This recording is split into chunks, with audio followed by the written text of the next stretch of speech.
आज राम प्रसाद बिस्मिल का जन्मदिन है और इस अवसर पर मैं राम प्रसाद बिस्मिल के बारे में एक दो बातें बताना चाहता हूँ। प्रायः जब हमारे देश के क्रांतिकारियों की चर्चा होती है तो उस चर्चा में महात्मा गांधी का विरोध करना ही मुख्य होता है, लेकिन ऐसा नहीं है। राम प्रसाद बिस्मिल ने भी महात्मा गांधी द्वारा चलाए गए असहयोग आंदोलन में भाग लिया था और 1922 में चौरी चौरा कांड के बाद जब अचानक महात्मा गांधी ने असहयोग आंदोलन समाप्त कर दिया तो देश का एक जो युवा वर्ग जुड़ा हुआ था असहयोग आंदोलन से, वह युवा वर्ग असंतुष्ट हो गया और उसने क्रांतिकारी उपाय सशस्त्र संघर्ष का रास्ता अपनाने का संकल्प लिया। इसीलिए फिर कानपुर में क्रांतिकारियों की एक सभा हुई और उसमें हिंदुस्तान रिपब्लिकन एसोसिएशन की स्थापना हुई।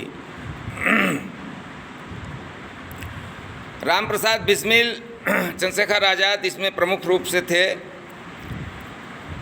काकोरी कांड के बाद राम प्रसाद बिस्मिल और अशफाक उल्ला और इनके दो अन्य साथियों को फांसी की सज़ा हुई 1927 में। तो राम प्रसाद बिस्मिल के बारे में प्रायः सही नज़रिए से नहीं देखा जाता है। राम प्रसाद बिस्मिल ने अंततः यह स्वीकार कर लिया था कि वास्तव में सशस्त्र संघर्ष से हम आज़ादी नहीं हासिल कर सकते हैं और वे खुला आंदोलन चलाना चाहते थे। वे खुले आंदोलन के समर्थक हो चले थे, यानी खुला आंदोलन यानी कि अहिंसात्मक आंदोलन।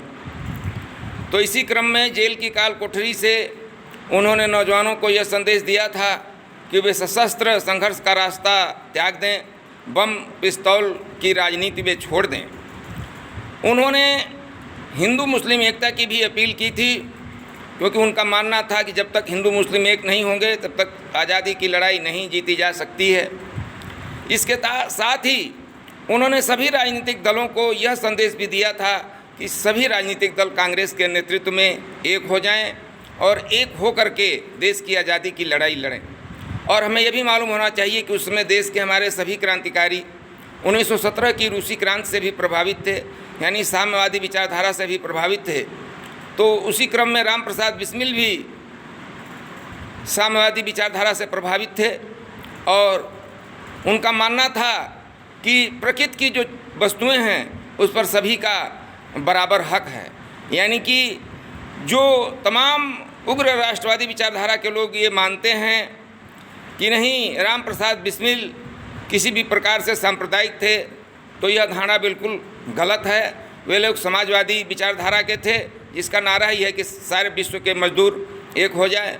और हमारी प्राचीन भारतीय संस्कृति के अनुसार भी है, विश्व बंधुत्व की जो भावना थी हमारी, वसुधैव कुटुंबकम की भावना, उसके अनुसार ही है। तो राम प्रसाद बिस्मिल को गलत नज़रिए से न देखा जाए। वे राष्ट्रीय एकता के पक्षधर थे और वे समाजवादी समाज की स्थापना चाहते थे, जिसमें कोई भी व्यक्ति कोई किसी का शोषण न करता हो। और सांप्रदायिकता के सभी क्रांतिकारी सांप्रदायिकता के विरोधी थे। लेकिन दुर्भाग्यपूर्ण है कि आज सांप्रदायिक संगठन इन्हीं क्रांतिकारियों के नाम पर राजनीति करते हैं। महात्मा गांधी का विरोध करने के नाम पर इन्हीं क्रांतिकारियों का नाम लेकर के वे सांप्रदायिकता को फैलाते हैं। तो आप लोग असली क्रांतिकारियों को जानें, क्रांतिकारियों का असली स्वरूप जानें, तभी आप देश का भला कर सकते हैं।